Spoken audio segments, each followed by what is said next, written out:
Hello, good people. Today is day 13 and 1 3. And today we're focusing on healing inside out. And when we talk about healing inside out, it's really not what the world sees outside, but what happens within. And this is something that is so core and personal for me, and especially as a country, because sometimes you find yourself or we find ourselves in this situation where we want to improve everyone around us, and we forget that we are also part of this process of healing. And so today it's about first being selfish and focusing on ourselves before we can give to the outside. And I'm reaching you from the mat. Yay, it feels nice.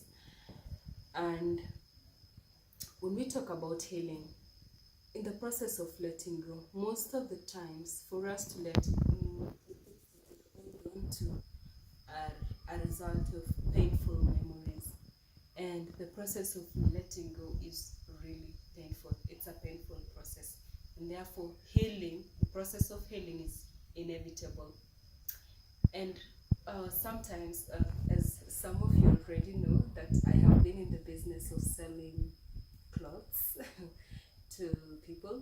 I wasn't really selling clothes, I was selling image, because I meet people who have difficulties in how they look, and when you dress them, they feel better. And it's not really the cloth, it's just the self image that changes. And that's the same concept that I would like to pass on today, that in the process of letting go, healing has to happen. And healing is not about what that dress brings, but what really happens from within. So sometimes, in the past, I worked with people who've undergone trauma, and you realize that what happens when we go through a traumatic event, there is a problem in how the memory is integrated, and therefore we are stuck in the, like, what happens when we are traumatized is that when we look at something that resembles, or a memory that is similar to that traumatic incident. Let's use an example of the Westgate attack. So if someone was traumatized as a result of the Westgate attack and is still suffering from the post-trauma, for instance, what would happen is when they hear like a gunshot or a sound, it sounds like a tire burst. What happens to their memories that they go back to that incident when there was that attack and there was that sound, and the brain acts as though, or reacts as though, it's still in that danger zone. And unless someone is able to heal, and to heal, one has to go back to that memory and really be able to process it, and that's the only way it can be saved well. As a country, we've suffered through certain traumatic events, and I like to bring out colonization as a traumatic incident that has happened to this country. Why I say this is that, for instance, where I come from Chepkunyu, Nandi County, and we are very close to the tea estates. And during these periods, and this is a common phenomenon in the highlands of Kenya, during this during the colonial period, most of the okay, what used to happen is that the white man or the colonizer was relying on the economic benefit of the land. And what would happen is that the relationship between the colonizer and the colonized was a slave master relationship. And that took away or traumatized our grandfathers to be like, as slaves, in that they lost their dignity, they lost their sense of identity, their sense of self. And as a result of this, what happened to their parenting system is that, and as you know, hurt people will always hurt. What happens is that they became the colonizers in the family, and we have like them being figures of authority. And you know, when someone has undergone through like such a traumatic event, they'll always move through the pendulum. So either they become too permissive, or they become like the colonizers, like quite the abusers or the authoritarian.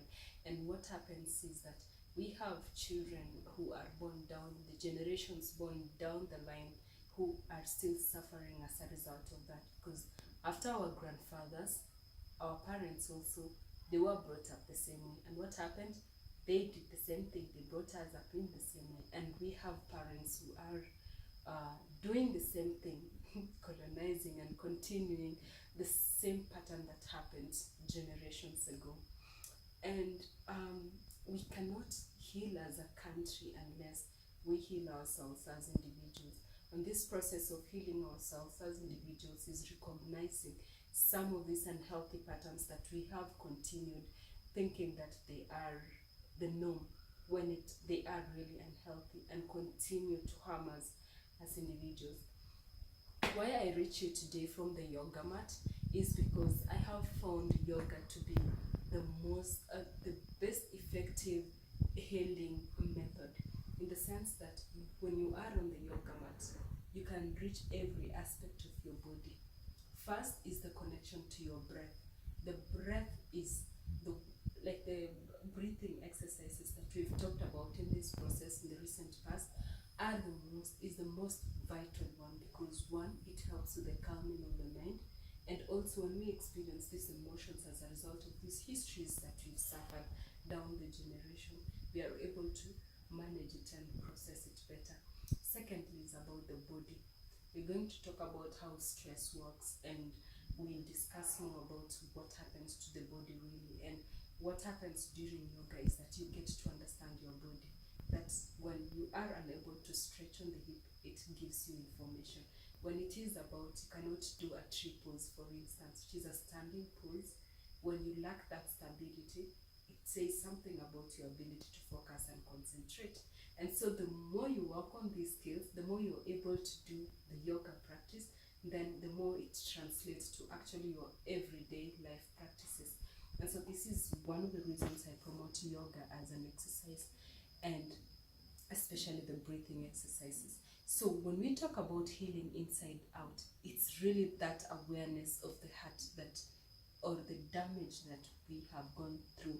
And when we talk about this damage, it doesn't mean that we use it as an excuse. And because I've had some people say, I was hurt as a child and therefore that's why I'm beating my wife, or that's why I cannot be successful, or that's why, and I have found myself in that instances where I cannot stand up for myself because I thought my upbringing or the society we grew up in had a way in which they suppressed the woman.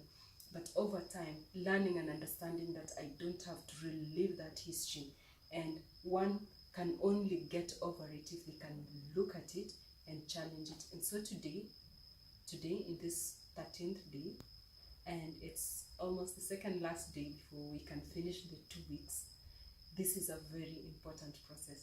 Painful, but pain is part of the process, and pain is inevitable. You don't deal with pain by running away from it. It's by feeling it, experiencing it, allowing yourself to feel, and through that you can be able to release and be able to heal actually out of it. And the healing has to start from within. And once you start from within, it radiates. It starts with a smile within. And when you start nurturing that smile internally, over time it radiates and you're able to smile on your face, and people around you will reciprocate. And so today I wish you healing, and please feel free, because you feel free to reach out and talk to someone, talk to a professional to help you through this process, because some of these things you may need help. So thank you so much. Have a good evening, a good night, and I wish you healing. Healing is very vital, very important for us to be able to let go. Bye. So much love.